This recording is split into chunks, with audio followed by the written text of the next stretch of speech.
This is Neil Miller. I am the business manager for the Plumbers and Steam Fitters, Local Union 198. I'm also the president of the area, Baton Rouge area Building and Trades. We are bringing you the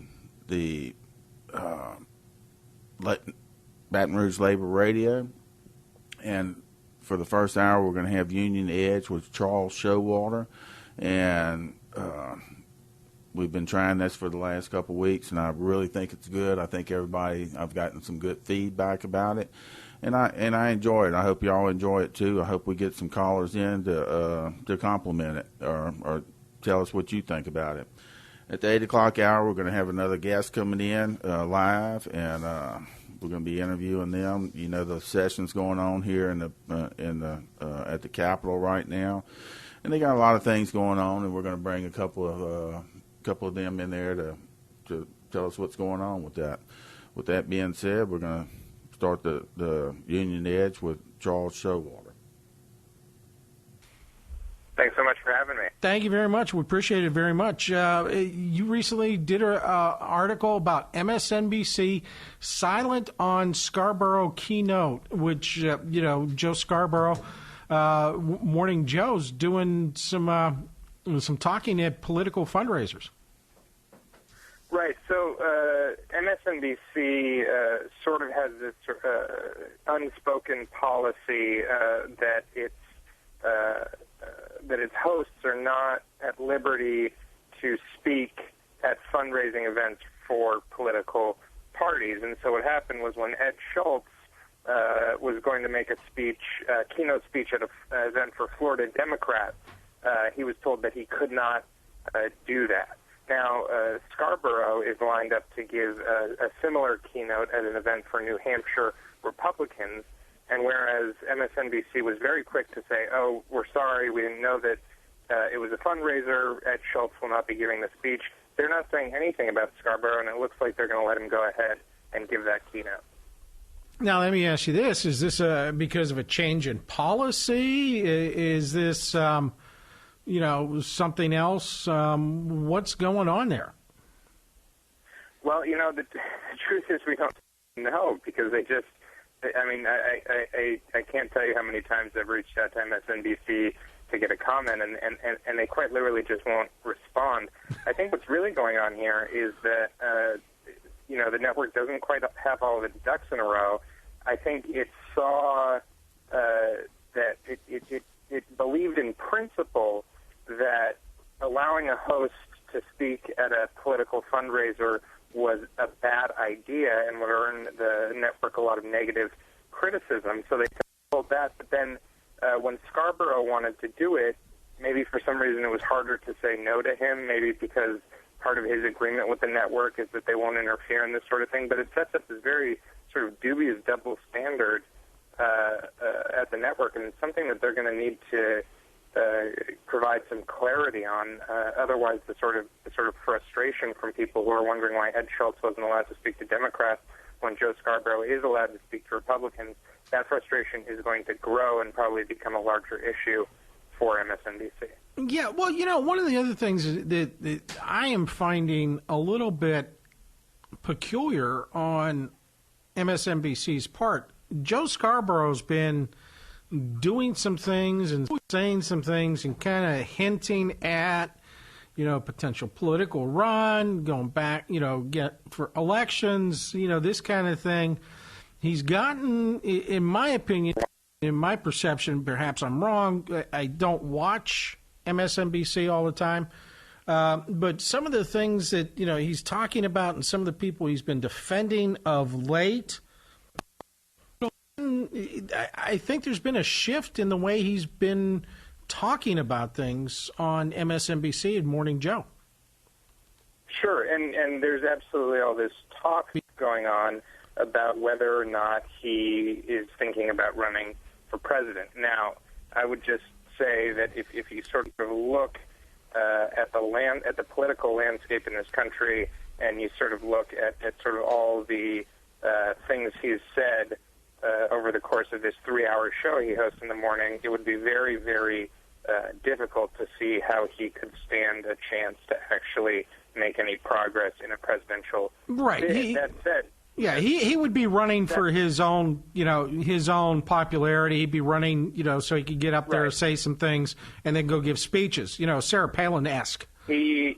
Exactly. He would increase his brand. He would sell more of his books. He would probably make a significant amount of money, and then perhaps he could return to his MSNBC show after all was said and done and have an even larger audience. But regardless of what his chances are, the fact that intention has even been floated makes it all the more problematic that he is allowed to speak at Republican Party fundraisers while using that MSNBC show as a platform to sort of toy with this notion of a presidential bid. And I'll just add this.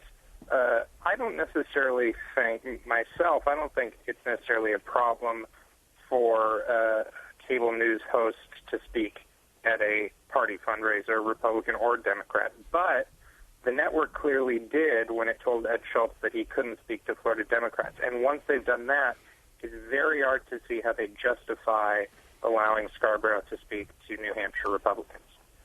Right.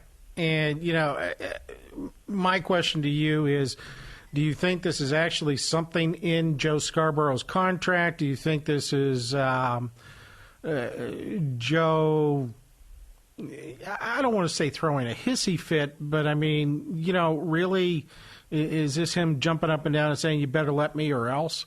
Or, whatever. I mean, maybe the door's opening up for him to go to Fox. I don't know.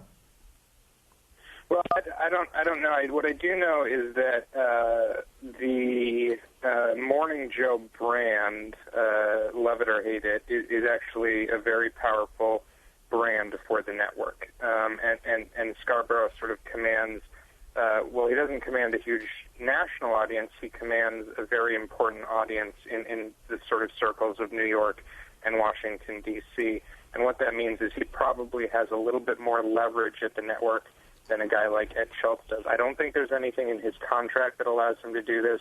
I don't think that he's necessarily throwing a hissy fit or anything like that. I do think he has stated very clearly that this is something he wants to do, that if he's going to write a book targeted towards Republicans, he can't just be allowed to speak, at book parties in New York. He has to be able to go to the places where Republicans are and speak to them. But either way, it's something that MSNBC needs to figure out. Otherwise, it's going to be an issue that won't go away. Right, exactly. Dylan, anything else we should take away from the article? Well, I would just, one thing we're always focusing on the beat that we cover, which is sort of the intersection between media and politics, is just how much the media and politics sort of overlap with each other and influence each other. And this is just a crystal clear example of that. And I would just say one thing that didn't make it into the article is, you can look at any of these guys on cable news television and sort of ask what sort of political activity they're up to on the side, and these sort of potential conflicts of interest abound almost everywhere you look. Yeah, my goodness. I agree. Dylan, hey, thank you very much for, and I just want to make the formal announcement. I am running for the United States dog catcher. No, not really, but that's another story. Dylan, hey, we hope to get you back in again here soon. I know you're a busy man, but we appreciate your time, and we'll talk to you again soon. Okay, my pleasure. Thanks. Thank you. Dylan Beyer, Politico. I'm Charles Showalter. You're listening to the Union Edge, Labor's Talk Radio. The dictionary defines a caterpillar as a, quote, worm-like larva and a crawler. Also, that pillar part of the word is derived from a French verb that means to pillage, abuse, mistreat. Now, meet Caterpillar, Inc., the world's largest maker of construction and mining machines.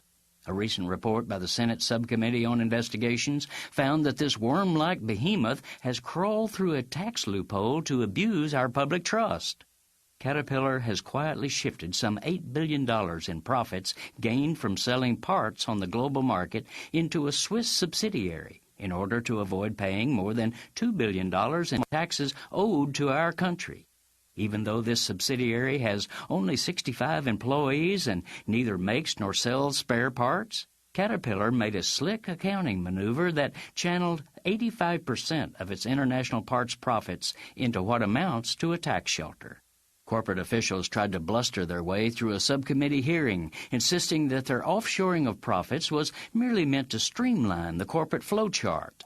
It was prudent, said Caterpillar's top financial officer, to eliminate the unnecessary middleman between the profits made on global sales and the paying of taxes on those profits. That's absolutely absurd, says Senator Carl Levin, the subcommittee chairman. He pointed out that the middleman she was referring to is Caterpillar itself. It designed, made, and sold the products, and the only reason it wormed its profits into a Swiss subsidiary was to cheat on the tax bill it legitimately owes in its home country. This is Jim Hightower saying, when you hear right-wingers say that America doesn't have the money for infrastructure repairs, poverty programs, etc., remember that U.S. corporate giants like Caterpillar have hidden some $2 trillion of their profits in slimy offshore wormholes. To get more of Jim Hightower's populist take on what Wall Street and Washington are up to, visit www.hightowerlowdown.org. What does it take to help feed families in need? It takes millions of cans, boxes, and bags. It takes thousands of letter carriers, volunteers, and generous postal customers. It takes giving hearts and open cupboards. It takes you. And on Saturday, May 10th, communities everywhere will take part in the National Association of Letter Carriers food drive to stamp out hunger in America. And you can help. Just leave a bag of non-perishable food items by your mailbox. Letter carriers will pick it up and deliver it right to local food banks and pantries. If ever there was an opportunity to band together for an important cause, it's this one. Neighbor helping neighbor. So just remember, on Saturday, May 10th, leave non-perishable food items by your mailbox, and your letter carrier will do the rest. Fill a bag and help feed families in need on Saturday, May 10th. From donation to dinner table, letter carriers and communities everywhere will deliver a difference together. While cutting molding with a 12-inch dual compound miter saw, while holding a newborn baby in your arms, when face-to-face with a congregation of alligators, with the ball in your hands and the entire freaking season on the line.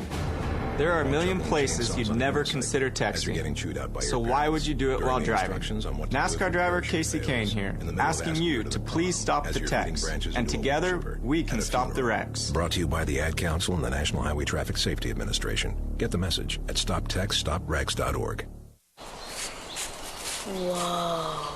The moment my son saw a redwood tree. It's huge! Is the moment I knew that for him, You can't even see the top of that thing. even the sky has no limit. There are some moments only the forest can inspire. Find yours at discovertheforest.org. Learn about forests near you and discover cool things to do when you go. Your moment is out there. Find it at discovertheforest.org. Brought to you by the U.S. Forest Service and the Ad Council. Hi, I'm Al Roker. Let me tell you what's happening in your neck of the woods. Right now, 1 in 6 Americans don't know where their next meal is coming from. These are our neighbors, friends, our co-workers, but we can do something about it. Visit feedingamerica.org/hunger and find the local food bank in your community. I'm Al Roker, and together, we're Feeding America. A message from Feeding America and the Ad Council. Hey, what's up? Thinking about you. XOXOXO. Want to snuggle. ... JK. Hit me back. You getting these texts? ? We should hang later. I miss you. Holla at ya, boy. Holla back. Holla back. Holla back. Are you at home? Where are you? What are you doing? OMG. You are making me mad. Are you with your ex? You better text me back. I'm waiting outside your house. Relentless, aggressive texting is like sending an angry robot to deliver your message. When does the robot become dangerous? Let us know at that'snotcool.com. That'snotcool.com. Brought to you by the Ad Council. Hello, welcome back. I'm Charles Showalter. You're listening to the Union Edge Laborers Talk Radio. Thank you very much for tuning in. Please follow us on Facebook and Twitter. Just type in the Union Edge.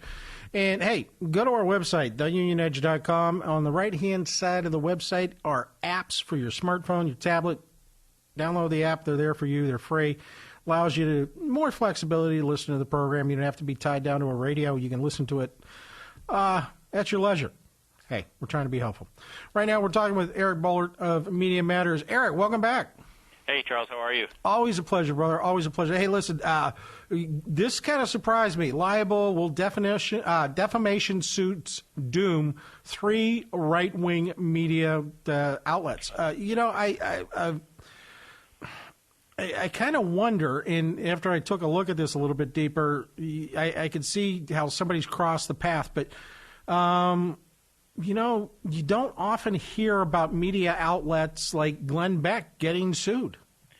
You don't, and it's interesting. As I pointed out in the top of the piece, there's sort of a conventional wisdom these days that it's almost impossible legally to win defamation lawsuits. In the 70s and 80s, there were some eye-popping court settlements. Some against Hustler, some against Wall Street Journal, some against I think it was the Halo or Malo media company, hundreds of millions of dollars, and then eventually an appeal. They were cut way back, and then years later, almost nothing to show for it.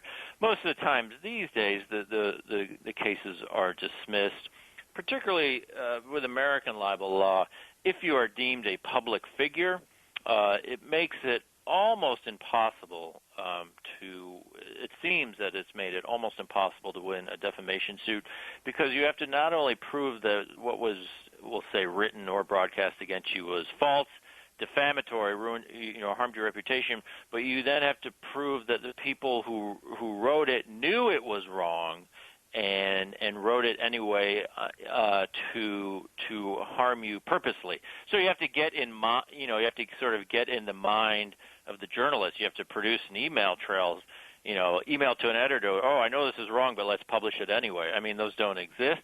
So again, the conventional wisdom is that, these are kind of a waste of time. And also, I think in the age of the Internet is given a way of people to fight back. If someone feels like they were defamed or something was written about them that wasn't right, you can go on Facebook, you can go on Twitter, you can go on the Internet, on blogs, you can state your case, you can try to shame the media company, et cetera, et cetera. And so, being libeled, having something written about you that isn't true, it's not the big stigma that it was, 10 or 20 years ago. And for all those reasons, I do think it's interesting that right now Glenn Beck, New York Post, and National Review are all facing serious, potentially very expensive defamation lawsuits. And in the case of the National Review and the New York Post, judges have ruled twice that the cases should not be dismissed, and they appear to be heading towards the discovery phase and possibly a jury trial, which has to make both the National Review and the New York Post very nervous. Right. Now, in addition to this, fingers were being pointed by some of the media outlets at a couple of teenagers. Am I right? This is what we're talking about, Boston? Right. So there's 3 lawsuits. 2 of them revolve around the Boston bombing, terror bombing, that happened almost exactly a year ago. The New York Post, 3 days after the terror attack, famously put the photo of these 2 young Arab men on the cover with this huge blaring headline, "Bagmen." Not even with a question mark. These were the bagmen. This was at a time when police were looking for who left this bag of explosives. And it turns out the 2 Arab men on the cover of the New York Post, one was a 16-year-old high school runner, and the other was his part-time coach. Nothing to do with terror. Right. And obviously, until they were cleared, the New York Post story, and even after, severely defamed them. When one of their bosses saw the headline, he immediately called the FBI. They got death threats online. As one of the experts I talked to in my article, they said this was a libel suit waiting to happen. So, to the surprise of no one, they filed a lawsuit. The Glenn Beck lawsuit, which was just filed about 10 days ago, that also revolved around the Boston bombing. And it revolved around a separate Arab man. This was a Saudi national student who was studying in America, and who Glenn Beck. This was a young man who was injured on Boylston Street, was briefly detained and questioned by the police, and then the police, in a very public way, said he is not a suspect. We are not interested in him. He had nothing to do with the attack.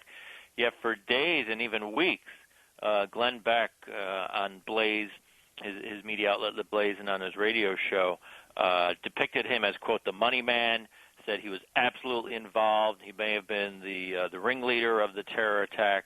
And again, in both these instances, these are clearly private individuals. They're not celebrities, government officials, pundits.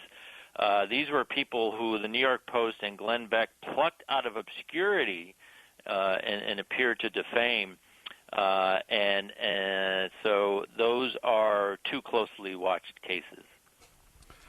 With your considerable understanding and knowledge of how the media works, what do you think we're going to see on this? I think the Beck case, and I think the Post case, I think they're in deep trouble. I think they're either going to have to settle these out of court or they're going to have to go to trial. Again, there's always a chance that they're going to be dismissed. Part of one of the cases has, four judges have looked at both of these cases, and in some of the cases they have sort of chiseled away some of the lawsuits, and the remaining parts go on. But again, the standard of proof for defamation cases in the United States is extremely high, and the fact that they've already cleared two hurdles indicates that these are headed for trial. And as the former general counsel of the New York Times told me, I asked, what could the damages be? He said the damages are whatever the jury wants them to be.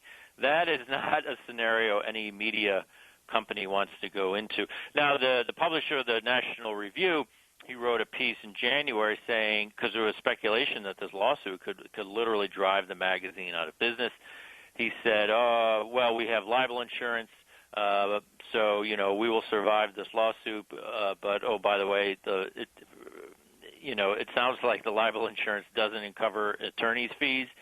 So Ouch. As the suit goes on, it's going to cost the magazine. So, and usually if you have libel insurance, that also covers settlements and things like that. But, again, these all stem from incredibly shoddy journalism, sort of submerged or invisible standards. The fact that New York Post would put these without knowing any specifics of this case, while there was literally hysteria in the wake of that terror case, they would put these two innocent men and tag them as the bagmen. That Glenn Beck, after law enforcement had cleared these men, the Saudi national student would describe him as a known terrorist and the money man. To me, that is the definition of libel. But Eric, very quickly, because we're just about out of time, but do you think this is going to change the format or the rhetoric? It might be an eye-opener. Again, right-wing media has been very, not a lot of standards, very reckless, but they've done it all in the environment of defamation doesn't really exist in America. And we can say whatever we want, and none of this stuff ever sticks. But if this does stick, nothing changes behavior like money, and so there is a chance that people will at least start thinking twice. Eric, it's always a pleasure. We appreciate that, and we'll talk to you again soon. Okay, bye-bye, Charles. Thank you. Eric Bowler of Media Matters. I'm Charles Showalter. You're listening to the Union Edge Labor's Talk Radio. Members of the American Postal Workers Union handle more than 165 billion letters and packages a year. That's about 34 million pounds of mail every day. Ever wonder what this costs you as a taxpayer? Millions, tens of millions, hundreds of millions? Not a single cent. The United States Postal Service doesn't run on your tax dollars. It's funded solely by stamps and postage. Brought to you by the men and women of the American Postal Workers Union. You're listening to WIN, Workers Independent News, a production of Diversified Media Enterprises. I'm Doug Cunningham. General Motors is investing $449 million more into its Hamtramck, Michigan Union plant, adding 1,400 jobs to build next-generation electric vehicles and batteries. A second shift will be added to the plant beginning next year. GM made the announcement Tuesday at the Auto Press Association lunch in Detroit. The Hamtramck plant builds the Chevy Volt and plug-in hybrids, Opel Ampera and Holden Volt, sold in Europe and Australia. American Postal Workers Union President Mark Demonstein is out to save the People's Postal Service. At the recent Chicago Labor Notes Conference, Demonstein said corporate privatizers are salivating at the Postal Service's $65 billion annual revenue. He says it's part of the war on the public good, a drive to smash public worker unions while privatizing services that belong to the people. The Postal Service does belong to the people. Privatization represents a looting of what belongs to the people.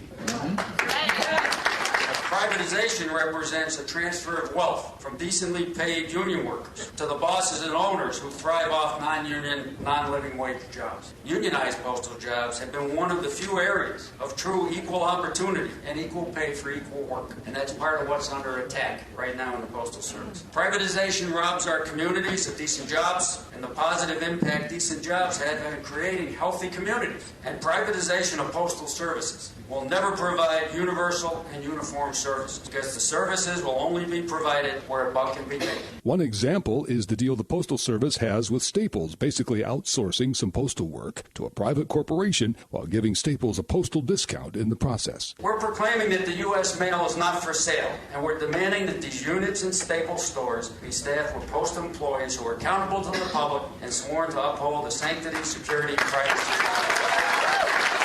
An anti-union group claims that VW is considering recognizing the UAW at its Chattanooga, Tennessee plant based on cards signed by workers before the recent election there. Workers narrowly rejected UAW membership in that NLRB vote. The union is appealing the election. The UAW won't respond to what it calls idle speculation by anti-union groups. UAW Region 8 Director Gary Castile, though, says the union has a good relationship with VW and is continuing to have productive discussions with VW as the UAW continues to work with the company and its workers. Chicago Teachers Union President Karen Lewis is calling on Illinois Governor Pat Quinn to veto legislation passed by the state Senate that cuts pensions for public workers. Lewis says some retired City of Chicago employees will lose up to a third of their retirement savings over time. Lewis said instead of asking the people who crashed the economic system to pay their fair share, lawmakers are instead brutally attacking the most vulnerable people to impose sacrifices on them. Lewis says it's unconstitutional pension theft, and Governor Quinn should veto it. You've been listening to WIN, Workers Independent News. For more information, visit laborradio.org. When Dad needed help getting around, I became his driver. Soon enough, it was up to me to be his housekeeper and financial manager, too. When he moved in, I became his cook and even his nurse. But no matter what roles I play, I know I'm still his daughter. We understand the roles you play. So to help, we created aarp.org/caregiving, where you can connect with experts and other caregivers. Visit aarp.org/caregiving. Brought to you by AARP and the Ad Council. The International Union of Operating Engineers Local 66 works with builders and contractors to build a better community. Local 66's tradesmen and women have received the specialty training needed to meet the complex challenges of any project, making them the most capable workforce in the region. From schools, highways, and pipeline projects to casinos and arenas, the operating engineers build any job, large or small. For 100 years, Local 66 has provided superior service that our community can count on. They are your one-stop resource for qualified and productive operating engineers and heavy equipment mechanics. To learn more about the benefits of organized labor and more information about the International Union of Operating Engineers Local 66, go to www.iuoe66.org. That's www.iuoe66.org. Hello, welcome back. I'm Charles Showalter. You're listening to the Union Edge Laborers Talk Radio. Thank you very much for tuning in. We appreciate that. Please go to our website, theunionedge.com. Oh, about midway down the page, a big red bar. Join our e-activist newsletter. If your organization can help somebody else, we'll let you know. If you need some help, let us know. We'll get the word out for you. It's called Solidarity. That's why we do this. Right now on the phone, we've got Barry Craig with the Western Kentucky AFL-CIO Area Council and the Kentucky Labor Institute. Barry, welcome back. Thank you. Always a pleasure, Barry. Now, I have to ask, who is Senator yesterday? That would be the Senate Minority Leader, the senior senator from the Commonwealth of Kentucky, Mitch McConnell. And he would have received a little bit of bad news the last few days. Another poll is out. Another day, another poll.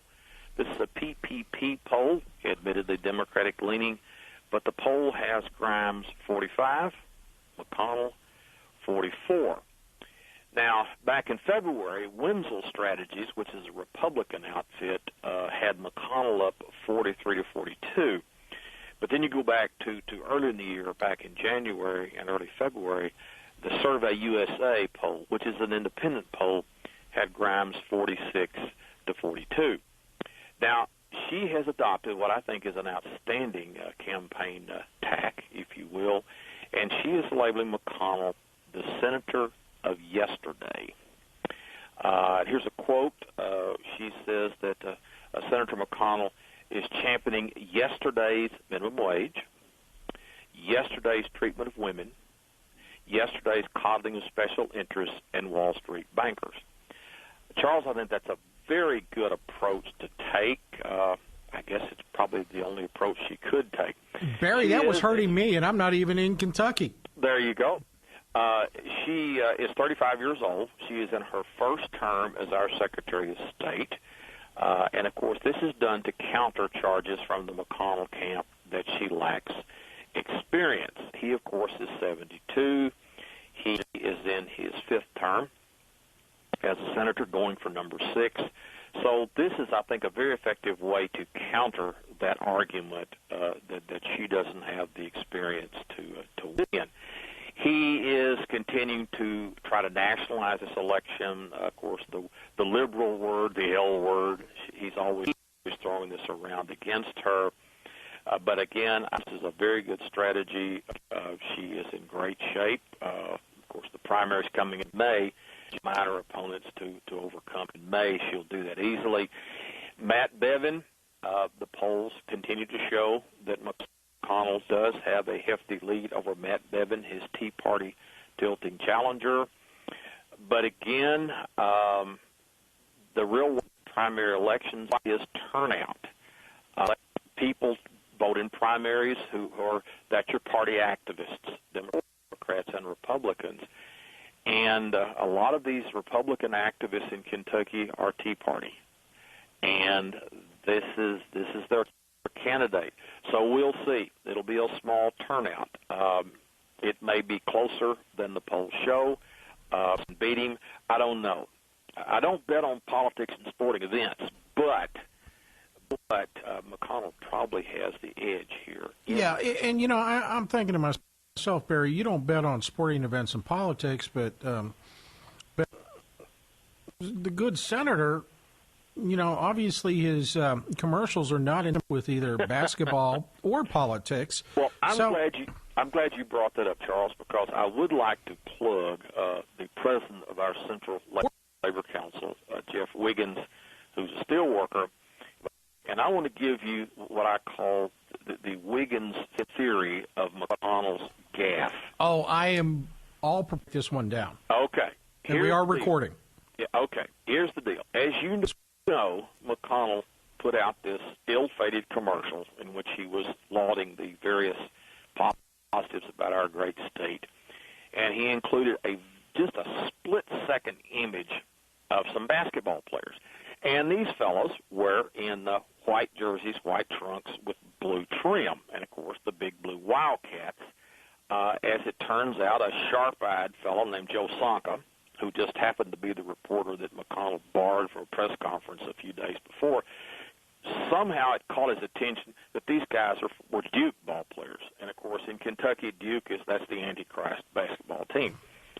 Well, Jeff was telling me that his theory was this.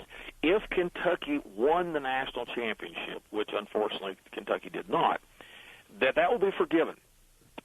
But if Kentucky Kentucky did not win, that's going to be remembered. Now, he said that half jokingly, but think about this, Charles. I know you're a sports fan. All right, probably a Pittsburgh Pirates fan, probably a Pittsburgh Steelers fan. Okay, let's say the Pirates are playing the Cardinals, and somebody on the Pirates commits an error, lets in 2 runs. However, the Pirates come back in the waning stages of the game, and they win 4-2. Likewise, if the Steelers are playing in a game and the quarterback throws a terrible interception, the other team gets ahead, the Browns, let's say. But in the end, the Steelers pull it out. When you win, that stuff's forgotten. Oh, it's a joke. Ha, ha, ha. You know, you made an error. You let in those runs, or you threw an interception. Ha, ha, ha. But when you lose because of that, that's not funny. And that's just theory. Now, whatever it's worth, maybe 10 cents, 20 cents, I don't know. But you think about that a lot of Kentucky people were upset. Jeff did tell me that a member of his local, Jeff's president of Steelworkers local over here, that this fellow came up to him and said he wasn't going to vote for McConnell because of that, because it showed how out of touch he was. So, I mean, again, we're making a joke about this. But you think about that seriously. So what do you think? Is the Wiggins still? I think President Wiggins is right on with this, and I think the member that walked up to President Wiggins and had that conversation, I'm not going to vote with him, is absolutely right that Senator McConnell may not be as in touch as he once was. I mean, he is, after all, the yesterday candidate. And I think this also just kind of this commercial gaffe fits in nicely with these other gaffes that he had made, that ridiculous stunt he pulled with the rifle at CPAC and all that. His campaign, one pundit said his campaign was sputtering along like an old jalopy, which I think is pretty well written.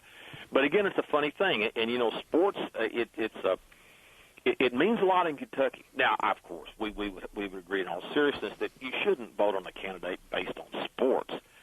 But on the other hand, the reality is, I'm telling you, in Kentucky, it's the big blue nation. People love basketball here. It's almost a religion. Much like in your hometown, people love the Pirates, and I love the Steelers even more. Mm-hmm. It's a funny thing like that. And again, I think as an isolated incident, maybe you could sort of write this off. But it sort of fits in with a pattern. Yeah, you know, and Barry, you know, I don't want everybody to jump up and down on the fact that replica Kentucky long rifle was probably made in Mexico. I don't want people to jump up and down on that, because, you know, we know there's a lot of replicas coming out of Mexico. Oh, yeah. But in addition to that, you know, we don't want people to think that Senator McConnell's commercial had subliminal messaging in it that he didn't want Kentucky to win. So, I please don't think that, folks, because that would not be fair to Senator McConnell. And, you know, the man has been there for many, many, many, many years. Yeah.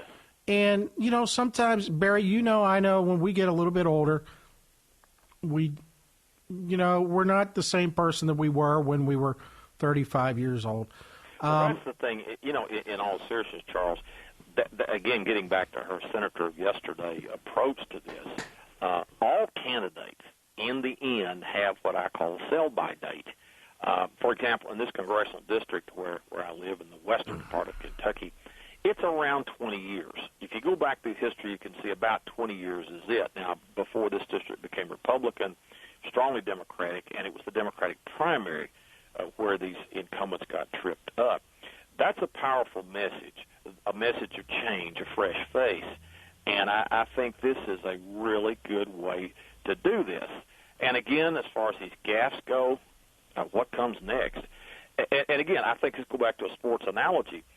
You know, when you get into a ball game and you get rattled, the opposition turns out to be stronger than you thought, you start to make what are called forced errors. You're rattled. You're just shook up.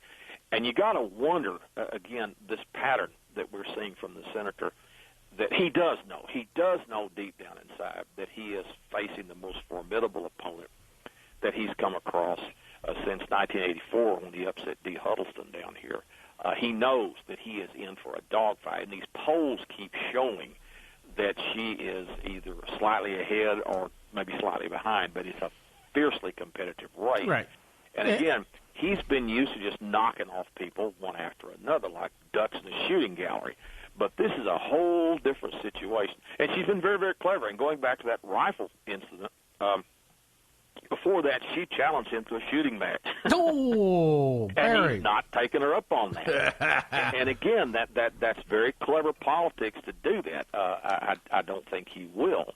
And again, obviously, you shouldn't vote for somebody or against somebody because they shoot a rifle or not. But yeah, because they may shoot their buddy in the face duck hunting. Listen, Barry, we have got to go. We have got to go, Barry. But we got to get you back again soon to talk about the yesterday candidate. It's fun. It is. It is. Barry Craig, the Kentucky Labor Institute. I'm Charles Showalter. You're listening to the Union Edge, Labor's Talk Radio. My name is Dale Pazinski. I'm 19 years old, and this is how I live united. I've always been kind of a computer geek, and I found a way to use those skills to help the homeless in my community. For people facing hard times, computer skills and a basic resume are so important. It may seem like a small thing, but it makes a huge difference in people's lives. So with United Way, I created a program where I work with the homeless. Together, we go through their whole job history, write a resume, and then save it on their very own USB drive. We provide workbooks and training certificates. I even budgeted for cupcakes so we can celebrate as a class when one of our people gets a job. That's huge. When somebody says, "Hey man, that job that you helped me apply for, I got it." That's what Living United feels like to me. My name is Dale Pazinski. I help people achieve financial independence. So I don't just wear the shirt, I live it. Give, advocate, volunteer, Live United. Go to liveunited.org. Brought to you by United Way and the Ad Council. This is Dave from the Dave Matthews Band for RAD. When you go out and party, get drunk, then drive, you're not only loaded, you're a loaded weapon. When you celebrate, designate. Choose a designated driver. Remember, music lives, and so should you. A public service message brought to you by the U.S. Department of Transportation, RAD, the National Association of Broadcasters, and the Ad Council. Hello? Hi, I found your name on the internet. I'm going through a foreclosure. Can you help? Sure, it's simple. We'll just leverage your transitory expenditures into a fiduciary trust, and we massage those assets before your money goes into my private account. I don't get it. If you're facing foreclosure, who should you trust? The Hope Hotline is a free resource connecting you with HUD-approved housing counseling agencies, available 24 hours a day, who can give you the information and clarity you need. Call the Hope Hotline at 888-995-HOPE. That's 888-995-4673. Brought to you by NeighborWorks America and the Ad Council. We first opened about 10 years ago. We were small, just a few of us, but it was exciting. I always dreamt of having my own business. It was kind of slow at first, but things started picking up. We had big plans. But in our wildest dreams, we never thought we'd have this much work. Yeah, with so many businesses caught off guard by the storm, Reed Waste Management has never been busier. What will become of your business after a disaster? Nearly 2/3 of businesses aren't prepared for an emergency, and 40% of businesses that experience a disaster never recover. Make an emergency plan now, before it's too late.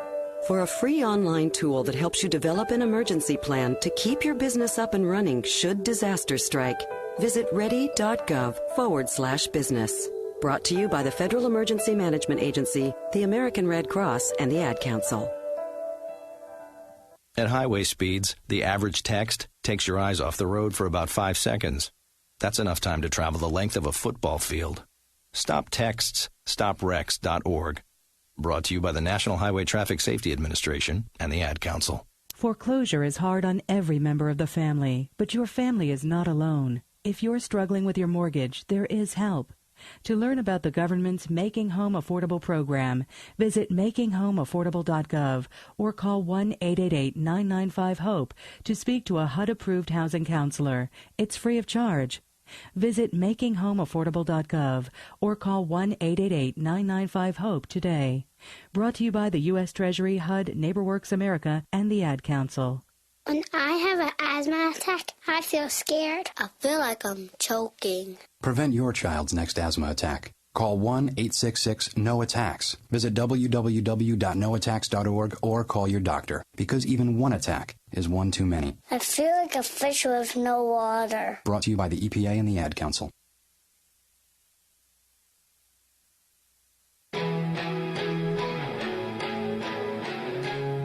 Hello and welcome. I'm Charles Showalter. You're listening to the Union Edge Laborers Talk Radio. Thank you for tuning in. We appreciate it. On the phone with us, Doug Cunningham of Workers Independent News. Doug, welcome back.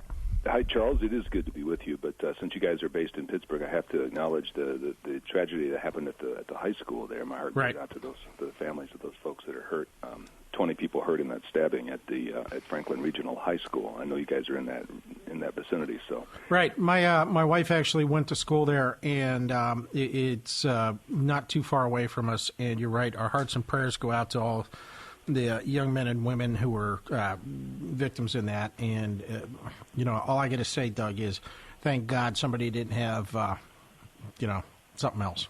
Yeah, exactly. And I really, really pray for those folks and hope everybody recovers and is okay, from that attack. It's just senseless. It's horrible that we have to keep going through this in this country. But right. And I got to say, Doug, the initial reports that I've heard, the teachers were on top of it. The school administration was on top of it. So we don't have all the facts, but God bless those people who did above and beyond what they're supposed to be doing. Yeah. Oh, absolutely. They finally subdued the guy. The security people got him, and they did their jobs. Everybody stepped up, the first responders, everybody else. So let's just hope it goes well and everybody recovers from this. Just wanted to mention that at the beginning, at least, and just I'm really left speechless about it. What can you say about it when these things continue to happen? It's a plague in our society, this violence. I wanted to segue, Charles, into the labor news thing of this, because I wanted to make sure people understood that this particular story, I think, belies the big lie about unions. That is, that unions are somehow a drag on the economy. General Motors investing $449 million more into a Hamtramck, Michigan plant, and it's a union plant, and that'll add 1,400 jobs, most of them good union jobs, to build the next generation electric vehicles and batteries at GM. So there you go, Tennessee. Yeah, there you go, Bob Corker. There you go, all the anti-union right-wing groups out there spreading lies about unions and their drag on the economy. This is great for Michigan's economy. $449 million more investment, 1,400 more jobs at a union facility, at a union company. Right, and it's going to be union built, and it's going to be union maintained, and it's going to be making things that we need to be making in this country. Electric cars, the batteries, it's a great thing. And, quite honestly, anybody in the state of Michigan that has any questions about those cars, ask Mark Schauer. He has been driving the hybrids for, as long as I've known him. And he raves about it. He loved his Chevy Volt. So, yeah, they're great car. My wife we bought a couple of new Chevys since 2009 here. We had a Malibu, and now we have a Cruise. It's not a hybrid, but it's a Cruise, and excellent car. And I know they're having problems right now with recalls, but so is Toyota. They recalled a whole bunch of them. And I just wanted to get that across. People, this tends to go by the boards with so much news happening, but this is a significant investment. 1,400 jobs, adding a new shift, and it's at a union company. I just thought that was great news to share with folks. $500 million investment. Yeah. There's some jobs. There you go, Mr. Schneider. There you go. And I remember growing up back in Flint, Michigan, when they had all three shifts humming at the Buick City factory, 80,000 jobs going on in Flint at that time. And I remember what that's like. So that's great news for that community and for those working families that are going to be able to take advantage of that. That's wonderful to be able to report that. Not so wonderful to be able to report is the ongoing attack on the U.S. Postal Service. And I wanted to highlight some remarks that was made by American Postal Workers Union President Mark Dimenstein at the recent Labor Notes Conference in Chicago. And I shared some of that in our newscast today, Workers Independent News, the newscast that you air here on the Union Edge. He made a great point because he tied a bunch of different things together. He said that what you first want to do when you want to go after something and privatize it is you have to undermine and destabilize it, make people think that it's on its last legs, it's shaky, it's not going to last, and the only answer is privatization. He says that's what's kind of happening with the Postal Service. And he says this belongs to the people. It's our Postal Service. And privatization is basically a ripoff, transfer of wealth from decently paid union workers and their families to bosses and owners who thrive on this privatization with often with non-union, non-living wage jobs. It's a great point, and it's unfolding. And there's a couple points that need to be made about that. You know, in some places, and Pittsburgh's one of them, the Postmaster General, the top manager for the post office, is from Pittsburgh. And shame on him for allowing Staples to accept mail and process mail in their stores. And at the same time they're doing that, Staples is on their last leg. They're closing somewhere in the neighborhood of 400 to 500 stores or more all across the United States. But yet they want to put the United States Postal Service services into Staples. That's wrong answer, wrong message, and quite frankly, I went into one of the local Staples to try and get some stuff mailed, return receipt. They didn't know how to do it. Okay. You know, really, I just wanted to see, can you do this? No. Oops. So, and you're right. They are working very hard to de-work or the only service, the federal service that is mandated is. Yeah, and an important part of what Dimmenstein's, the revenue that comes from the Postal Service ain't tax dollars. It's paying to spend by stamps and by postage. $65 billion.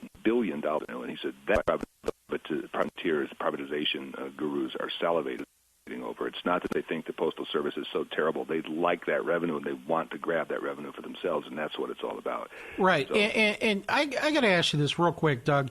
If the private sector was so darn good at doing that, why does FedEx, UPS, and all the rest of those delivery services have the United States Postal Service deliver it for them? There you go. Just saying, you know. Yeah. It's a treasure for this country to have the U.S. Postal Service as a constitutionally guaranteed service provided to all communities in this country by the government. And that cannot ever change, hopefully. And that is what these unions, these postal worker unions, are fighting about. And I remember growing up as a working-class kid in Flint, too, that civil service jobs and the postal service jobs were a good path to the middle class for a lot of working families, working-class kids, you know, growing up who otherwise might have gone to work at a factory or whatever. And that was an excellent opportunity. And as we close more and more of those pathways to the middle class off with all those manufacturing jobs we've lost, jobs that we're losing now in the Postal Service to privatization, we just can't do that. The Walmartization of the Postal Service should not happen. It would be a disaster for our country if that occurred. I agree with you, Doug. Listen, Doug, we are coming up to the end of it. We appreciate you being with us today. I know you want to get out some more, but we'll talk to you again tomorrow, okay? All right. Thanks, Charles. Fantastic. Doug Cunningham, Workers Independent News. I'm Charles Showalter. You're listening to the Union Edge Laborers Talk Radio. This is Solidarity News on Radio Labour. Participants of the World Women's Conference of Education International held in Dublin, Ireland, discussed strategies for using education to decrease inequality in society. EI is the global union federation for teachers and other education workers at the world level. The more than 300 delegates attending the three-day conference were addressed by Sharon Burrow, the General Secretary of the International Trade Union Confederation. The ITUC is the global body which represents national labor essentials such as the Trades Union Congress in the UK or the AFL-CIO in the United States. Ms. Burrow told the participants that her training as a teacher helped her in her work. Teaching was a base for all of the skills that I possess. There's no doubt that teaching is about leadership. It's about responsibility. It's about being able to work with people to both inform, educate, and indeed support individuals. Without the skills of being a teacher, I couldn't deal with the issues we face today. When people ask how I deal with the testosterone of both the union movement and indeed geopolitical issues, then I say to them, I used to teach Year 9 boys. So that will tell you just how much my background as a teacher has given me the confidence and the skills to try to make a difference.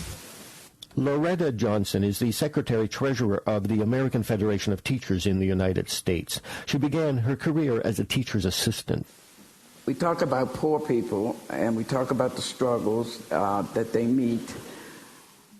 But we can't talk about poverty without talking about race in my country. We have remaining tracts of poverty, and we have an overwhelming number of people trapped into poverty are African American. The children in Baltimore and many other places in the USA, some come to school with no food. We also have some that are homeless. They go to homeless shelters and come to school in a day. These are conditions we face that we are leveling the playing field, and it's very important for our work in the educational support staff. But more important is in the USA, public education is being attacked by the 1%ers, the people who fund foundations. They are really after public schools. They're after democracy, and they are now pushing very hard in legislation that would take away public schools and public rights. A number of the participants at the conference pointed to the Nordic countries as models for how education could be used to combat inequality. The president of the Swedish Teachers Union, Eva-Lis Serin, agreed that her country had indeed come far, but that much more needed to be done. In Sweden, we have a labor market that is segregated. Women, they work in certain professions. Men, they work in other professions. So that is rather typical for Sweden. There are pay gaps if you look upon the whole labor market. So we have these pay inequities. But if you look upon the teaching profession, and that is our challenge here in Sweden, the challenge is that we don't have differences between individual teachers. But we have differences between dominated professions by men and dominated professions by women. So the teacher profession as a whole, that has a structural pay discrimination. In the teaching profession, both men and women are affected by this. So the teaching profession, who is female dominated, we are less paid than other professions who are dominated by men. The three-day conference was held in Dublin, Ireland, April 7th to 9th. Participant reports and a summary of the conference's work is available on the Radio Labour website. This is Mark Belanger reporting from the World Women's Conference of Education International in Dublin, Ireland. Thank you for listening. And remember, it's all about global solidarity.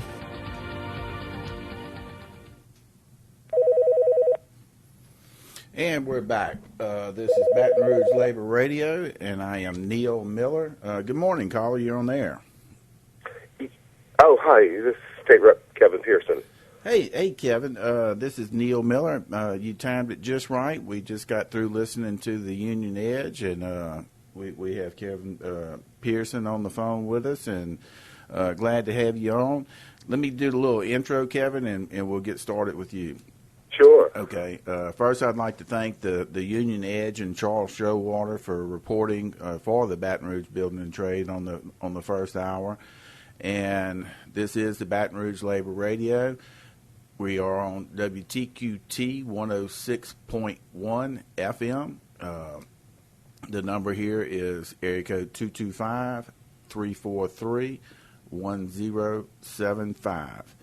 And we have a pretty good show today. I mean, we've already started with one, and we've got a great guest on right now. And Kevin, let's hear a little bio on yourself.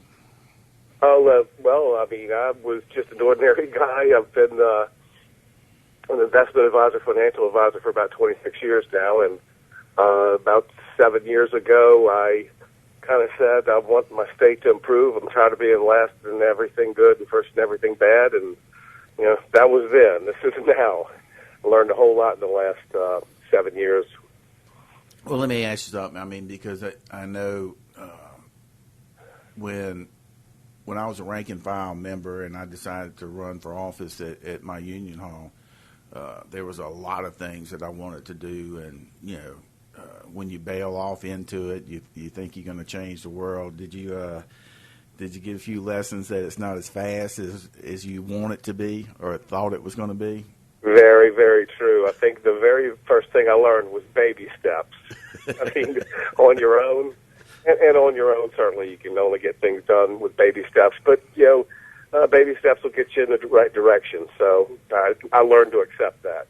Well, and I tell you, the Louisiana AFL-CIO with Louis Wren, Julie Cherry, and Ernest Stevens, they think very highly of you, so that makes me the same way too. I appreciate that. I mean, they said that you wanted to call in, or they asked you to call in, and you're going into your 7th year now? This is my 7th year. It doesn't seem like the time flew by. It seems like it could be the 3rd or 4th year or something, but 7 years. 7 years, wow. And you're the chairman of the House Retirement Committee, right? Yeah, I'm going into my 5th year as chairman of the House Retirement Committee, which it's like watch out what you ask for. Well, let's talk about that a little bit. How long you been the chairman? This is my 5th year as chairman. I did it going into my 3rd year. The previous chairman, Joe Robideau, became the speaker pro tem, and I'd been on it 2 years.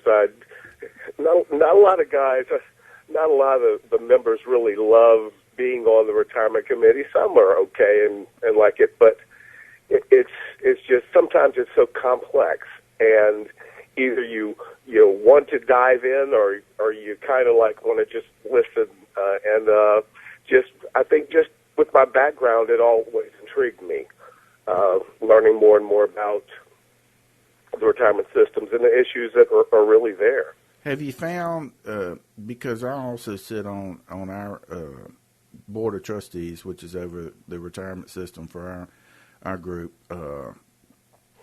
do you find some of the guys have that ostrich syndrome?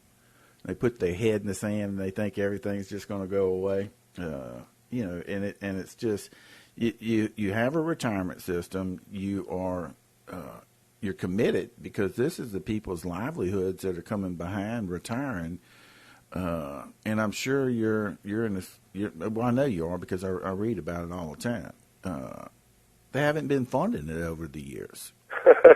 Yeah, I actually recall one member, all good guys, one member who came in one year and became on the retirement committee, and he begged and pleaded the speaker to take him off, and he did. He said, when I was on that retirement committee, I never got so many emails from mad people that, so he got off. So it's sometimes ungrateful to be on it, but, I will sit there and I will say in any meeting, it's like there is one thing that I'm going to make sure and do with every inch of, every bit of strength that I have, and that's I've got to make sure that everybody gets everything that has been promised to them, and not just those who are, in their 70s and 80s retired today, but we've got to think about those who are in their 20s and 30s and have many, many years to be in that system. They've got to get their benefits, and that's just absolutely critical. And, well, Kevin, I mean, it's not just something that was promised to them. They have literally, and I mean, correct me if I'm wrong, but they have literally been taking money off their, out of their pocket or negotiated wages, paying into that. The state hasn't met their obligation to do the matching part. Is that correct? I'd say, absolutely. I mean, the members have always certainly put things, contributed to it. I think there may have been times many, many years ago where there might not have been much of an employee contribution, but that's beside the point, I think. But generally, yes, they all contribute to it. Well, and so, and I mean, but I mean, we have to let the listeners also realize this. I'm married to a second grade school teacher. She currently teaches at a parochial school at St. Louis, King of France. Sure. But prior to that, it was River Oaks, and in the public school system. Just so the listeners know that when you go on a job or you're on a construction job, and it doesn't matter if it's union or non-union or what have you, but when you get out of high school or college or whatever, you start work. Louisiana is unique because when you work for the state, when it comes time for retirement, you get no Social Security. So these people are depending on the state retirement system. Yeah. Solely. Absolutely. I mean, that's one key thing that a lot of people don't realize, that there is no Social Security. And the retirement that is promised to employees, I mean, if they plan it right, it's a very, very nice, or can be a very nice retirement, even without Social Security. But you just, I always say people have to plan this really well when they retire, and sometimes 55 may not be the best time to retire. You sometimes need to go a little bit longer to build up that benefit. Oh, yeah, and we have the same thing with our local too. Sometimes we moved ours up to age 60, but it was 55, and it's. I agree with you because when the powers to be that's got the crystal ball that are looking at it, they wasn't planning on this particular person retiring 10 years early.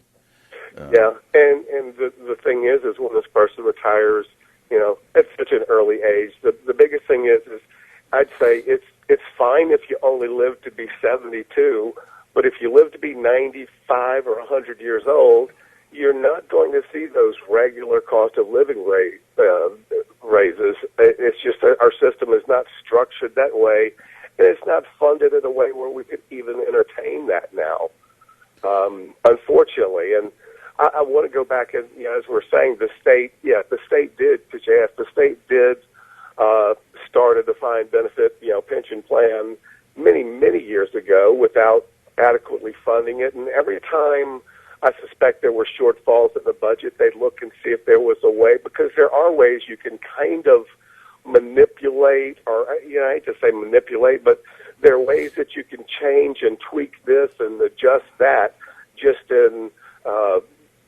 making the adequate and proper employer contribution. And to make ends meet. You can go back and see that that's been done many times where it wasn't funded.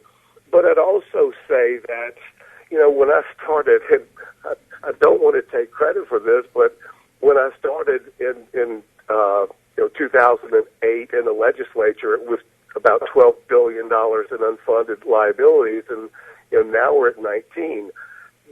But in those years, in those 7 years, the state has, I'm going to tell you, they have made the contributions.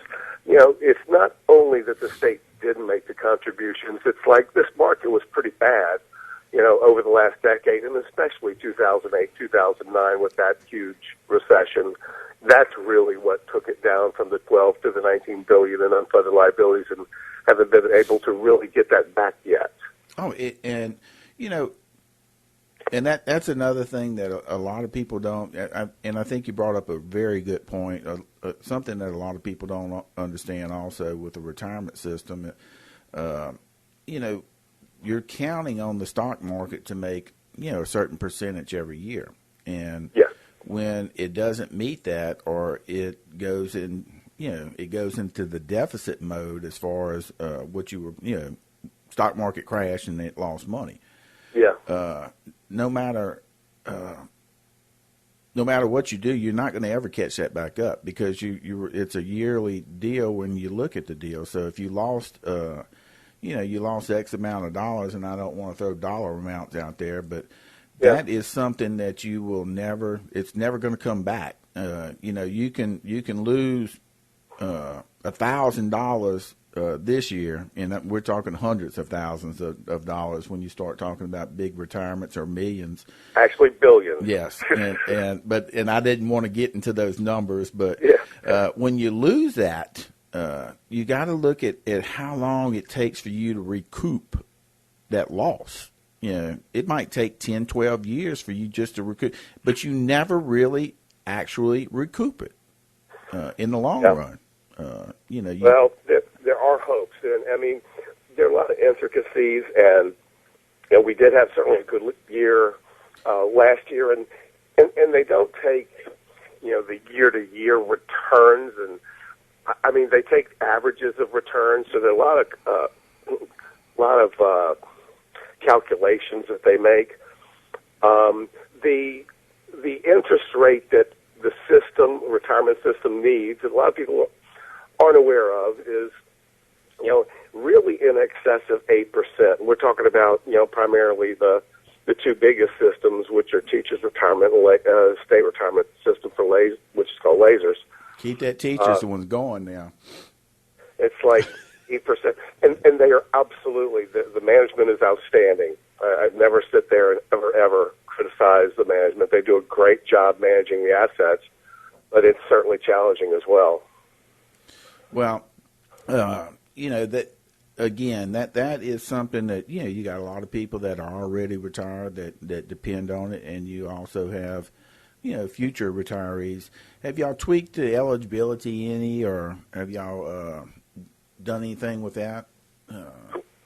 Tweaked what? I'm sorry. The eligibility, as far as you were talking about 55. Not some people aren't able to retire at age 55. Go a couple more years and it gets better. But we've done that for new hires, and there's some question about the constitutionality. And I don't want to, it's not the place to really talk about it. But there have been questions and debates about the constitutionality of raising age for existing hirees because of actually the Louisiana Constitution and what it says in that. And we've kind of been probably of the belief you just don't know until you get the rulings that come out, but believing in what most of them believe is like, okay, you can't do that for existing hires who certainly are vested. Once you're vested and eligible to collect a benefit, you can't really raise the age on those people. But well, Kevin, let me ask you this: what is the change that you think is most needed in the state retirement plan? Again, baby steps. I don't even think about the. I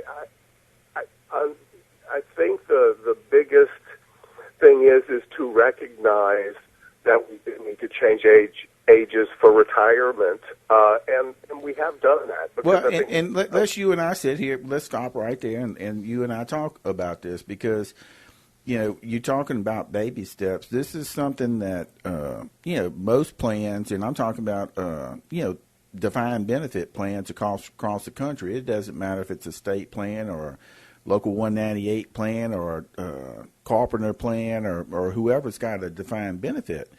Yeah. Is going through this, and with the members, and myself included, because I'm part of it. But when you look at reality is when these plans were set up, and you hit the nail on the head. These plans were set up many, many, many years ago, and those many, many, many years ago, the life expectancy of people wasn't as long. People wasn't working as long as they are today. I mean, you've got people that are working, they're 70 years old and still getting up every morning. That's few and far between, but they still have some that do that. I did hear that when they started, I read this, when they started Social Security and retirement age was 55, the average life expectancy was about 63 or 64. So they planned Social Security well when they did leave out, and that was an incredible increase in life expectancy, which is wonderful. Oh, it's a great deal, but reality is, when they started these, they were the people with the crystal ball that were predicting the future. They were using that number, that life expectancy number of what did you say? Age 62? I say 63. 63. Okay, well let's use that. 60. That's when Social Security was first. Yeah, well, Social Security, but if you look at that at age 64, and I would bet money it's 72 now. I don't know what it is today, or but every year you put on it is more that they're paying out, which again I agree with you is a great thing. Yes, yeah. But in our state, we have, in 2010, we raised the retirement age for new hires to 60, minimum of 60. And now we're saying that they can collect, just like in Social Security, they could collect the benefit earlier than 60 if they really wanted to. However, it's going to be actuarially reduced. Right. And, to make do. But I do have a bill this year, and I've got it through the House committee. And, it's for new hires to raise the age to 62 from, not 60, but the ones who were hired after, I guess, July 1st or something. I'm not sure the date that's enacted, but would have 62 for what's called the normal retirement. That's when they could take any unreduced benefit. So it's just, some people say, why didn't I go to 65? And some people say, oh, my God, 62's too long. But like I'm saying, I've just got to get some in between there. Oh, yes, and it's and I commend you for what you're doing because been there, done it. It's boy, that's some hard shoes to fill, and especially when you're looking at yourself. It's right around the corner. When you're 52 and you raise it to 60, that's another 5 years on yourself also. But you're doing it. That chairmanship you could have done like that other gentleman you were talking about that wanted off the committee. It sounds like you rolling up your sleeves and taking care of business. Well, it's just, I think you either like it or don't, and there's just so much that there are just so many numbers that are tossed around, and some people are really, some people are really good with numbers, and some people are really good with, I think, literature, and some people are really not good with both of them, and I'd even say myself as one. As far as I was never much of a literary scholar, but as far as in anything dealing with numbers and mathematics and calculations, it was always something I enjoyed.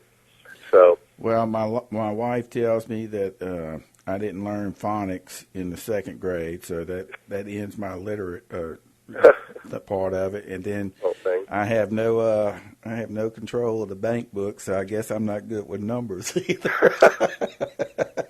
I do want to throw out one thing and say that back numerous years ago, before I came in, there was legislation that was passed that said part-time elected officials would not be in the state retirement system. So all the legislators, unless they were grandfathered in or came in from another system, we're exclusively in Social Security. So that was we're not in a state pension system, and I'm not looking to get in. I'm fine with where it is. Right. But what would you say to some state employees that are listening right now to ensure that employee that you and the rest of the legislator is doing its best to assure that the pension that they're looking forward to will be there for them when it comes time for them to retire? I had to answer this question, at my local, so I'm asking you. Well, what we're doing is the little tweaks and adjustments. I think one of the, there are two groups. There are those that are already retired and those that are going to retire at some point in time. And for those who are already retired, the COLA, or cost of living adjustments, the way they are in this state retirement system is not a solid funding mechanism. It's the way that we give cost of living adjustments now. Teachers' retirement system is 56% funded at where it needs to be in order to pay all the benefits as they are paid out. And I'm talking about for current. If you're going to retire in 10 years, we're 56% funded to pay those benefits. There's there's a good amount of money, 46% that's not there, it's underfunded. And that's under the assumptions that this retirement system will make in excess of 8% on contributions and everything else. So what I'm getting at, I think, with that is when we give cost of living adjustments, they come out of that 56% money now, our earnings on it. We're we've got to get that system to a better funding level because, if I don't want to say the world collapses, but if things get awful ugly in this state and blow up, and if the state ever did get to that position where it had to file some type of insolvency, then those retirees very likely might see reduced benefits. I don't ever want to envision that happening. And taking money out of the current system, whether it's excess earnings, which there's no such thing as excess earnings in a system that's 56% funded, is not a good practice. So I'm trying to say to the current retirees, do everything you can, be efficient, because there aren't a lot of cost of living adjustments that are going to be coming unless the state becomes flush with cash. And again, that's something you were talking about, the tweaks. It's something that I think most of the people, as long as they're educated about it, they understand it. And you are making some tweaks, and some people might say they're minor tweaks. The person that's getting that check and it's $4 short, that's not a tweak to them. But what I'm getting at is you have to look at the whole. What's great and beneficial for the whole to make sure that this thing is going to be solvent at the end of the day. And part of that is the cost of living increases. Again, y'all not reinventing. You're not inventing the wheel. This is something that if you look across the United States, Mr. Pearson isn't the one that's inventing this. He's going this, and that 8% that you talked about with the interest on your investments, that's a big goal to try to get year in and year out. It's a tough number. It really is.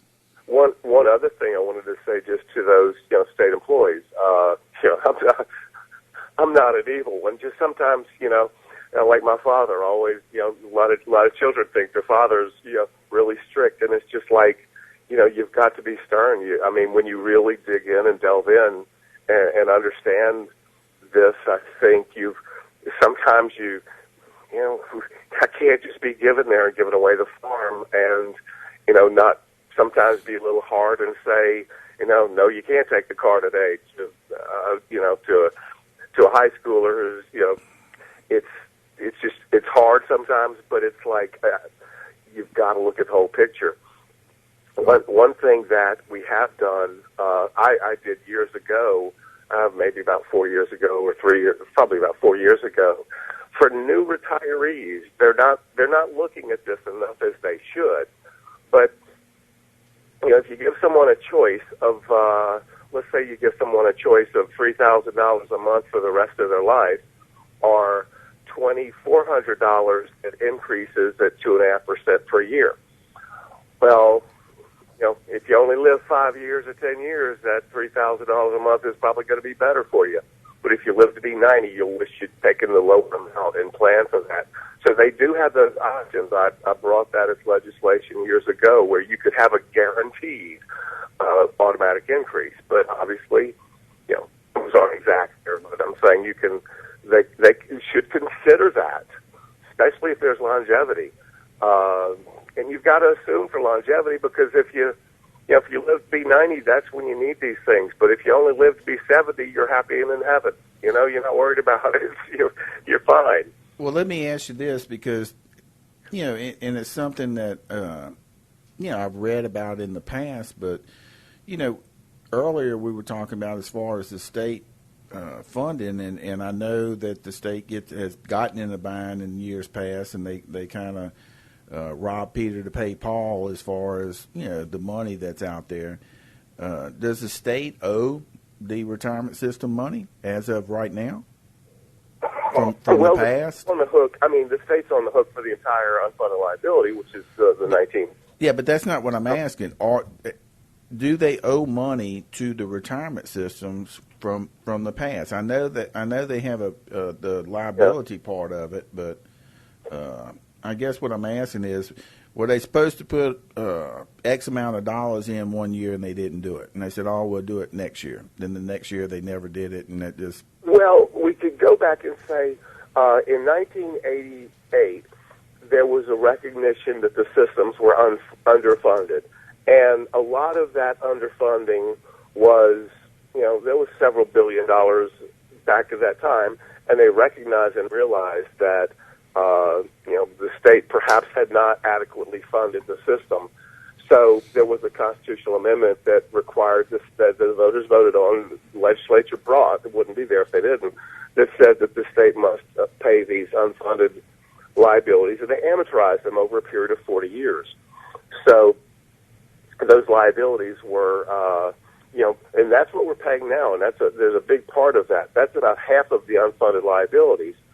The problem is when they did it in 1988, they said, well, we'll amortize this over 40 years, but they decided for many, many, many years to pay part of the interest only and not even the full interest. So, yeah, the state did not make its adequate contributions, and 2029 is when that last payment should be made for that initial about half of the liabilities. When that's done, we just started paying principal on that about last year, and maybe the year before last year, this year, in teachers' retirement system. So that was kicking the can down the road when you take a loan and you say, I'm only going to pay part of the interest. And so I would have to say, yes, the state didn't really live up to its obligations. And I'm sure at the time they sat back and looked and said, oh, my God, this budget's tough. What are we going to do? How are we going to fix it? Let's get the ostrich syndrome and put our head in the sand, and we'll worry about it later. Well, let somebody else worry about it. Yeah. Real quick, my name's Neil Miller. I am the business manager for local union 198 Plumbers and Steam Fitters, and we've got Representative Pearson with us today. I cannot thank him enough for calling in. This is WTQT 106.1 FM. The number here is 343-1075. And Kevin, I do know we got a new listener, and it's Michael Jackson, not the singer guy, but he's one of my members, and he said he was going to be listening today, so I'm going to give him a little shout out. Hey, Michael, glad you're listening to us. Let's get back on talking about the retirement system, or if you have another topic you want to talk about, we'll talk about that. But I could stick to retirement for a little bit. Just scratch the surface, but probably don't want to bore people too much. But no, it's not boring. I mean, you're talking about people's livelihoods, and you were talking about a bill that you had brought up earlier that would guarantee that, what was it, 2.2%? 2.5% annual cost of living adjustment. You know, you look back at, I don't know how old you are, but I'm 52, and when I first started doing my trade, in my early 20s, you're not really thinking about retirement. And then when you get to be in the 30s, you're still not really thinking about it. But when you hit that 40, your eyes open up a little bit, and you start thinking, man, this ain't far around the corner. Yeah. But that was that's just the thing. Another thing is, and I don't want your position by any means. Been there, done it. I'm telling you, I do know, brother, what you're going through. With that being said, we know you're in the hot seat as a retirement committee chair. What motivates you to continue this fight? It's hard to say, but it's a challenge. It's feeling. I mean, I got to tell you, I feel like there is a lot of responsibility upon me and the other members of the legislature, but especially me because you're the chairperson, and it's like, I'm telling you, it's tugging on you. I know it is. You've got people's livelihoods in your hands, so you feel a responsibility, don't you? Oh, absolutely. And it's like, the retirement system. Excuse me. The retirement system certainly has money to make payments to pay out over the next 10 years, maybe 15 years. There's no question about that. Money's there. It'll be there. But it's about those 20-year-olds and 30-year-olds that will be retiring years from now. And it's also about those who are in their 40s and 50s who are going to live to be, in their 90s and some at 100, centurions. It's to do everything possible to make sure that this system is there without bankrupting the state. When you get to the point when you have employer contributions in excess of 30%, that is, why is it difficult to give regular pay raises? Because we're paying, for every dollar we're paying into, in salary, we're paying 30 cents additional that goes to that retirement system. And a lot of it is calculated because it's like, making up for past underfunding. But, the legislature years and years and years ago, this target rate of return or the expected rate of return didn't just get to the 8 and 8.25%. I bet it started off at 2%. It probably was. If you went and did your homework, it might have. I would bet money it started off at 2%. Probably, and I think I don't remember the years, but it was probably in the 1990s or something like that, maybe 2000. I don't remember exactly, but there was a point in time when it was like, hey, think around 2000. It's a new day. Everybody's making a fortune. The stock market is gone. The tech boom and everything. Yep. Internet boom. The stock market was. The returns were 50% one year, 50% the next year, and at a time like that, people came along and the state somehow they made decisions to increase the rate. Now, when they increased the rate, they realized a nice little bonus. If we increase the expected rate of return of the system, we have to contribute less. And let's talk about that real quick, because a defined benefit is a defined benefit plan. At that time that you were talking about, when you were giving cost of living increases and giving particular raises or what have you, there was no mechanism set up where you could have a savings account like that you have at your house. You couldn't just stockpile money over there for a rainy day. What if you don't receive the 8% one year? It's the same thing at your house. You have a savings account, or you try to, for the rainy day, for the day that you get sick and can't go to work, for the time that you might have an illness and you have to go to the hospital for a week, and you're going to be out of work for a week or two. With all that being said, you were not allowed at that particular time to do some kind of savings account for a rainy day. So what happened was you had to give the increase, and then the following year the stock market crashed. You lost a lot of money, and then there's money that you might have given a raise a year prior to that because you were forced to. Because if you don't, then you had to come back and pay taxes on that. And I'm talking about with hours, you had to pay taxes on that. So you would give the raise, but now it's set up with the way the Pension Protection Act is coming down and saying, hey, you have to, those 20 and 30-year-olds, you have to have money there. You have to have a game plan. Yeah. And part of that is, I believe, instead of doing major cuts, or getting forced to do major cuts, it's a lot easier to do little minor stuff. And some people don't think it's minor, but it's minor compared to the big picture of shutting the whole thing down. And that's why I admire you for, there's not a lot of people that will step up and say, okay, what we need to do is, and it seems like you got a game plan. I think if anyone sat there and said, is this game plan going to work? It's like, I wish I could say yes.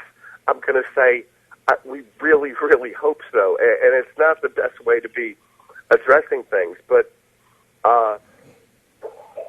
excuse me, still got some hay fever and stuff, but recognize where we need to go, what we need to do, and we also recognize, I think, that it's impossible to go there today. But, there's just that recognition that we cannot ignore our responsibilities as a state and try to find ways to not fund the system. I mean, who's to say that the state, we couldn't go out there and say, hey, you know what, let's skip a payment towards this unfunded liability. Well, fortunately, the Constitution won't really let us do that. But believe me, I'm sure we could find ways to skip payments, and we haven't done that. And I think that's the important thing to say. The state has been there making its required payments, although it's painful. And it does affect a lot of areas because everyone, comes to the state. I don't mind saying it. I call it like the big piggy bank in Baton Rouge. Everybody wants money here, wants money there.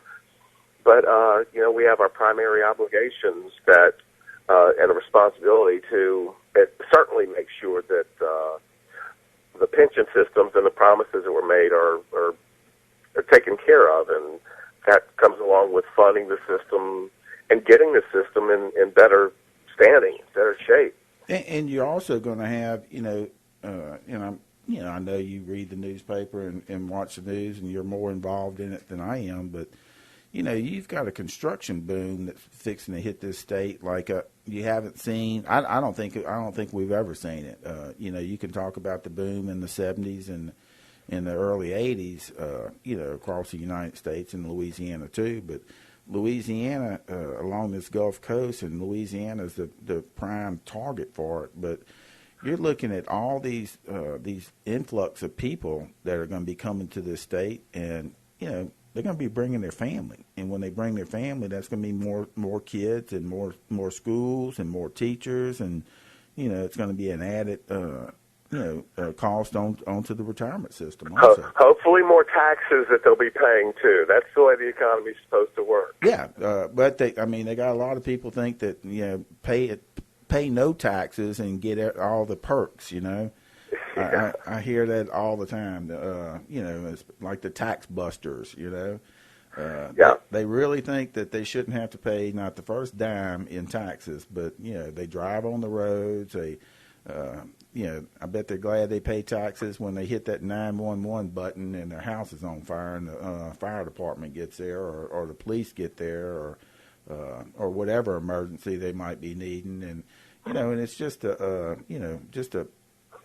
mega thing that most people don't realize. That their tax dollars are paying for a lot of services, and a lot of services are good services too. Yeah.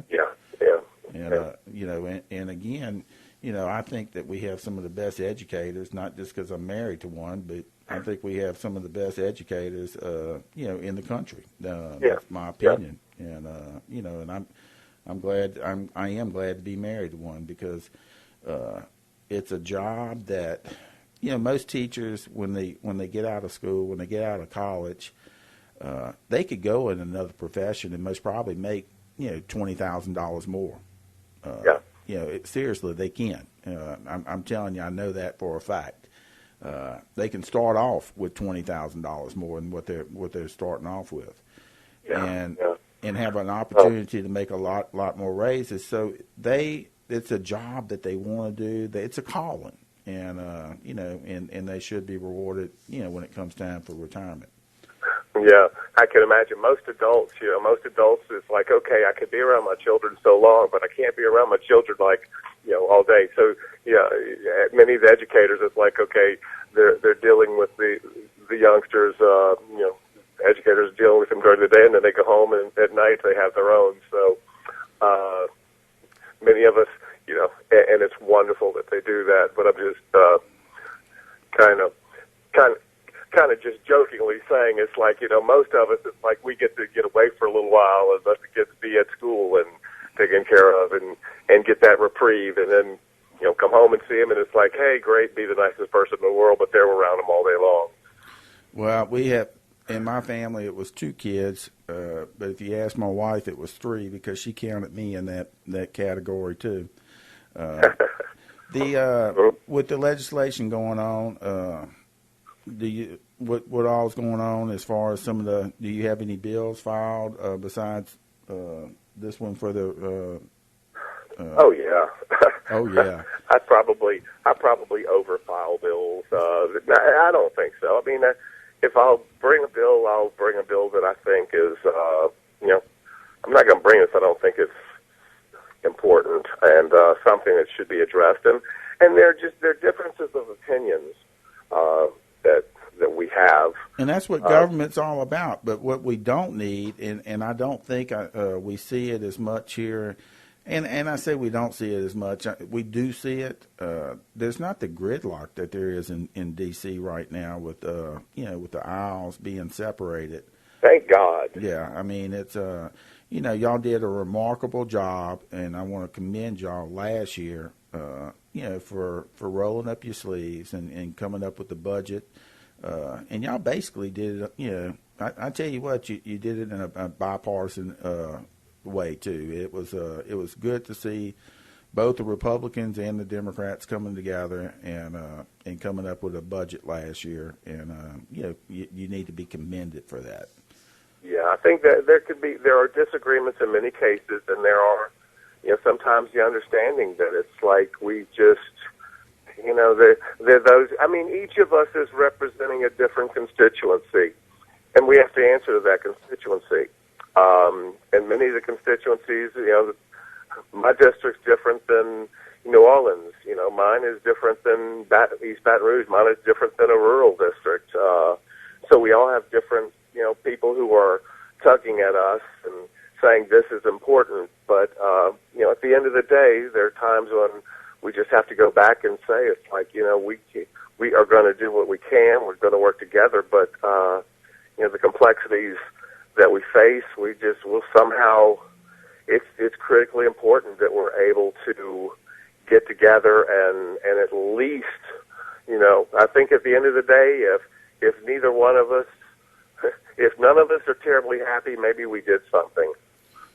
Remember this because I read this. I read this in an email a few weeks ago, and I really believe, and I've kept it in my mind. I'm going to keep it in my mind, but I think this is a good little deal. Politicians vote for his voters. Yeah. Leaders vote for his constituents. It doesn't matter if they voted for him or not. They vote on how their constituents want them to vote. That's a true leader. Yeah. Yeah, but I do say we have constituents who some will say vote for and vote against, and at the end of the day, when it gets to that, we just I think vote for the constituents, but I have to vote on what's right. I think in the legislature, it's a great process. If somebody hasn't been there, look, bills. It is not easy to get a bill passed, or a bill that does considerable things. It's not easy. It's got to go through the House committee, House floor, Senate committee, Senate floor, and the governor, and vice versa coming from the Senate side. It's not that easy to get things done. So there has to be a lot of discussion and work. Well, what's your opinion on the as far as the budget process? I wish the budget was something that could be looked at a little bit earlier. And why can't it? Well, it probably... I was on appropriations for 2 years before I became a retirement chair, and what I think it probably could, it's up to maybe pushing the time frame up when the governor comes up with... Because the governor comes up with the executive budget is coming to the legislature, and, there's a deadline for that. And how does he derive of that budget? I mean, it's just things that they're forecasting for that upcoming year? I think the governor's over, certainly all the division of administration is over all of the different departments of the state, which is certainly DHH and, all the other departments. So I think they discuss things with the heads of those departments and come up with the needs, with their the required needs, year. and maybe try to, if they're not required, maybe try to shave things off. so the governor comes up with an executive budget, which at that point in time, once it's announced, generally maybe a month before session, then all of a sudden the appropriations members will come along and look at things and question things in the budget and try and make adjustments. And so I think it works. I think it might be easier if there was more input. And I've got such issues in retirement. It's almost like a little bit from my extensive of actually the appropriations and committee and working on that. They've got some really great guys on those committees that work really hard and really dig into it. And it's almost like I've got a lot on my plate dealing here with this retirement system. So hopefully we have the experts in each area that, the legislators who are able to come up with what needs to be dealt with. And so I don't want to speak too much about it. I do think that if things were proposed a little bit earlier, and the appropriations members would probably hate it. It's like, but maybe they should come to work an extra 3 months. But if any of them are listening now, they probably just put a big frown on their face. But it takes a lot of work. It just takes a lot of work. Yeah, and so just a little bit earlier, as far as having more time to sort the hard hitters. I mean, there are things that y'all do that do affect people's lives. Oh, absolutely. Yeah, and especially with the budget. And it's. I agree with you. If you could get a little more time as far as being able to hash out some things, and sometimes when you're going through, when you're hurried up with something, you overlook something, and if you'd have known more information about it, maybe you'd have tweaked it and possibly done something different than what you do it. Yeah. But overall, again, I think y'all showed last year that when the sides come together, that there's nothing y'all can't accomplish over there. And again, I really, to be honest with you, last year thought it was going to be gridlock as usual, and and it wasn't. It was very, very surprising. Yeah, it really is. It really is nice. And I mean, there are some times when you have to work a little bit behind the scenes with each other, and these are rational people. And you may be saying, it's like, okay, I really want this, I really want this, I really want this, but I understand that we can't get all of this. So, let's see if there is some kind of compromise, because it is about compromising and the art of compromise. It's got to be that way. There is not enough money to, there's not enough money to give everybody everything they want. Well, and with the state, I think some of them do say it. It's like, what are the responsibilities of state governments, and what should be funded first? Well, and you also have to think about your constituents, which is leading me on to this next question I'm fixing to ask you. What's your opinion of what's going on with the payday loans right now? I haven't not on those committees. I think I was actually cutting my grass and had my headphones on, and I was listening to a radio show when Senator Nevers was on one of the radio shows, listening to it, and I heard stories of many who are in the who were caught and have been caught or are caught in the cycle of the payday loans. I think there was some compromise. I don't think everybody was happy regarding it. I'm going to tell you, it's a pretty vicious cycle when you start talking to some of these people that have been caught in this trap. Yeah, no, absolutely. And, there's some of us at some points in time who, I understand it, and it's terrible that they did that and got in those situations. And, I mean, I guess the only out in some cases is, maybe a costly or a bankruptcy or something, which some may have to choose. I sit there and look at credit cards with, for for the non-payday lender at 30% Yeah. here in some cases, and think, that's really, really a lot. What those people are paying as minimum payments on credit cards, it's like, 30 years to pay off something if you... And then you get people that get another credit card to pay the other credit card bills. Yeah. But it does sometimes, in my mind, come back to personal responsibility as well.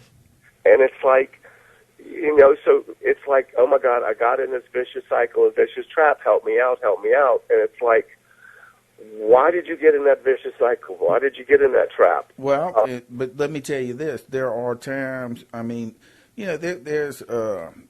there's a lot of people, myself included, maybe not as much now as it used to be, but, at the end of the week, by Saturday, you're counting a few dollars in your hand after you pay your bills.